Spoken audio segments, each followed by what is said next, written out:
Au de la famille, j'espère que vous allez bien. Bienvenue sur la chaîne de Napi du Camer. Ça fait un bail que je n'ai pas fait de vidéo. Du coup, je suis super contente de vous retrouver dans cette nouvelle vidéo. Donc aujourd'hui, je vais vous parler d'un sujet qui me tient énormément à cœur. Donc comme vous savez, ça fait depuis un certain temps, on parle beaucoup de prise de conscience. Non, ça fait même des années, hein, on parle de prise de conscience collective. Et encore plus cette année avec, vous savez qu'on passe du poisson à l'ère du Verseau. Donc du coup, l'heure est vraiment à la prise de conscience et à l'action. Donc nous, en tant qu'Africains, en tant que Noirs afrocentrés, évidemment, nous devons aussi prendre conscience de qui nous sommes en tant que Noirs. Donc aujourd'hui, je vais vous parler de 5 niveaux de conscience qu'a développé le professeur Molefi qui était à Santé dans son livre L'Afrocentricité. Alors, qui est Molefi? Qui est Molefi? Je suis sûre que beaucoup d'entre vous savez déjà qui est Molefi. Si vous avez cliqué sur la vidéo, c'est sûrement parce que vous vous intéressez à l'afrocentricité. Mais pour les gens qui ne le connaissent pas, Molefi qui était à Santé en fait est professeur et directeur du département des études africaines à Temple University et il est le cofondateur du mouvement Afrocentricity International. Je suis sûre que vous en avez déjà entendu parler. Donc moi, je fais partie du mouvement, mais de la division suisse. Voilà, et dans son livre L'Afrocentricité, je vous le montre à la fin, il a développé justement 5 niveaux de conscience, donc 5 niveaux de conscience qui mènent en fait à la transformation. Donc comment est-ce que moi je comprends conscience? Je comprends conscience évidemment en tant que noir. Donc pour moi, la conscience, c'est la conscience de soi en tant que noir et la conscience de comment le monde se comporte envers les noirs en fait. Quand je dis noir, voilà, j'ai pas envie de rentrer dans la polémique du oui, mais pourquoi tu ne dis pas africain, pourquoi tu dis juste noir, sachant qu'il y a des noirs, il y a des noirs indiens qui sont pas forcément des africains. J'ai pas envie de rentrer dans cette polémique pardon là. Donc moi je parle, quand je dis noir, c'est vraiment noir d'origine africaine en fait. Voilà, donc la conscience, je la comprends comme étant la conscience de soi en tant que noir et la conscience voilà, de comment les noirs sont traités dans le monde. Donc, comme vous l'avez remarqué, dans tous les pays du monde, que ce soit au Japon, que ce soit aux États-Unis, que ce soit en Australie, que ce soit, peu importe, en France, les noirs en fait sont souvent discriminés de la même façon. Ça veut dire que quelque part, nous avons une identité noire en fait. Donc noir pour moi ça ne se limite pas à la couleur de la peau, ça s'étend à aussi une identité, à une culture. Voilà, maintenant ceci étant dit, donc les 5 niveaux de conscience selon Molefi qui étaient à Santé qui mènent à la transformation.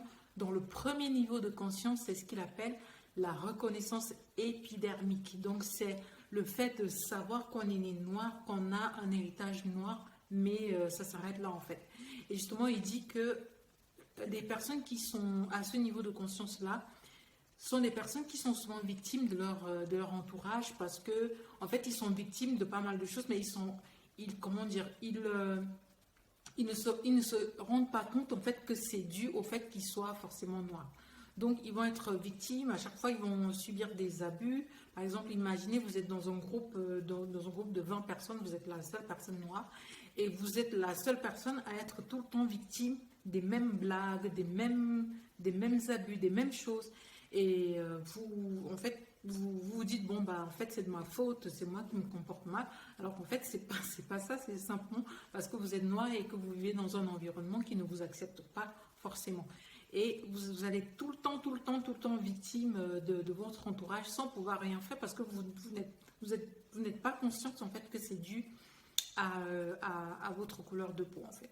Donc, premier niveau de conscience, la reconnaissance épidermique. Deuxième niveau de conscience, c'est ce qu'il appelle la reconnaissance de l'environnement. En fait, c'est quand, justement, à force que vous soyez victime, que vous soyez victime, par exemple, de racisme ou, je ne sais pas, d'abus, vous vous rendez compte qu'en fait, c'est dû en fait, à votre couleur de peau. Donc, vous vous rendez compte de l'environnement dans lequel vous êtes. En fait, vous vous rendez compte que oui, le racisme, la discrimination envers les Noirs, ça existe. Mais vous en restez là. Vous ne réfléchissez pas plus que ça.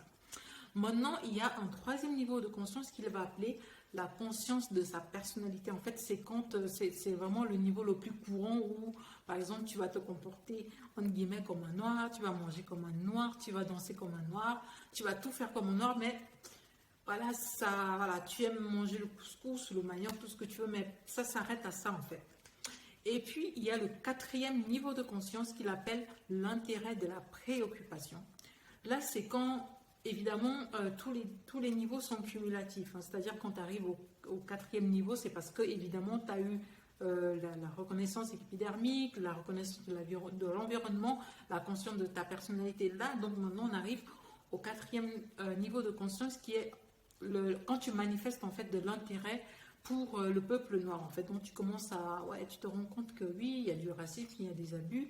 Tu vas commencer, par exemple, à participer à des conférences contre le racisme. Tu vas manifester, tu vas aller manifester dans la rue contre les violences policières. Tu vas faire même la collecte de fonds pour une cause africaine. Mais Molefi a Kelte Asante, il dit qu'en fait, ça ne suffit pas. En fait, ça ne suffit pas, en fait. Et donc, il y a un cinquième niveau de conscience qu'il appelle la conscience afrocentrique. Et pour lui, c'est quand tu as évidemment cumulé les 4 premiers niveaux de conscience et que là, maintenant, tu es véritablement engagé pour la lutte et la libération, en fait, de ton propre esprit d'abord et de la libération, en fait, du peuple noir. Donc ça, c'est les 5 niveaux de conscience. Donc le niveau de conscience 5, vraiment, ça, comme je l'ai dit, ça cumule les 4 premiers niveaux et ça, comment dire, en fait, c'est l'action. C'est maintenant que je suis conscient de ça, qu'est-ce que je fais? Donc la question, il dit dans le livre que la question, quand tu arrives dans une ville, ce ne sera pas de savoir combien de restaurants est-ce qu'il y a dans cette ville, combien d'écoles est-ce qu'il y a dans cette ville. La question pour toi, ça va être est-ce qu'il y a des écoles afrocentriques dans cette ville? Est-ce qu'il y a un restaurant afrocentrique dans cette ville? Justement, et l'action, justement, ça va être il faut créer des écoles afrocentriques, il faut créer des bibliothèques, il faut créer tout ce qui va en fait contribuer à l'élévation du peuple noir en fait. Donc voilà les 5 niveaux de conscience. Et en fait, il va également parler de deux aspects de la conscience. Donc il va parler de la conscience de l'oppression et de la conscience de la victoire. Donc la conscience de l'oppression, évidemment, c'est je suis consciente que je suis victime de racisme. Mais il ne faut pas s'arrêter là, en fait. On est conscient, c'est comme ça. Mais être conscient, ça ne suffit pas pour que les choses changent, vous voyez. Justement, il faut rentrer dans cette conscience afrocentrique. Et donc, premier aspect, c'est la conscience de l'oppression. Deuxième aspect, c'est la conscience de la victoire. Donc, ça veut dire qu'une fois que tu as pris conscience de cette oppression-là, tu dois avoir un comportement victorieux. Tu dois partir du principe que, en fait, tu dois pas partir du principe que tu as perdu d'avance. Il prenait l'exemple, par exemple, d'une dame à une conférence qui disait mais en fait les Européens vont jamais nous laisser, ils vont jamais nous donner notre liberté parce que voilà, ils seront jamais d'accord avec ça. Et justement, il dit non, il faut pas. La liberté, on va pas la demander, en fait, il faut la prendre. Et il faut partir du principe, en fait, qu'on va sortir victorieux. Il ne faut pas tout de suite dire qu'on a perdu et qu'il n'y a rien à faire, en fait. Et donc, il va dire, donc, il faut parler de façon victorieuse, il faut se défaire de la résignation, il faut générer de l'excellence, il faut établir des valeurs victorieuses. Donc voilà, et je voulais finir cette vidéo avec une belle phrase, une magnifique phrase qui m'a beaucoup inspirée. Donc il dit « Votre conversion à l'afrocentricité devient totale lorsque vous lisez, écoutez et parlez avec d'autres qui partagent la même conscience collective. » Donc voilà, j'en ai terminé. Alors le livre, c'est ce livre-là, « L'afrocentricité » du professeur Molefi Kelte Asante. Donc je vous en parle parce que c'est un livre qui m'a beaucoup éclairé et qui m'a beaucoup inspiré. Et voilà, je vous laisse, si vous avez des questions, n'hésitez pas à les mettre dans les commentaires, j'y répondrai. Et je vous souhaite une très belle journée et à très bientôt.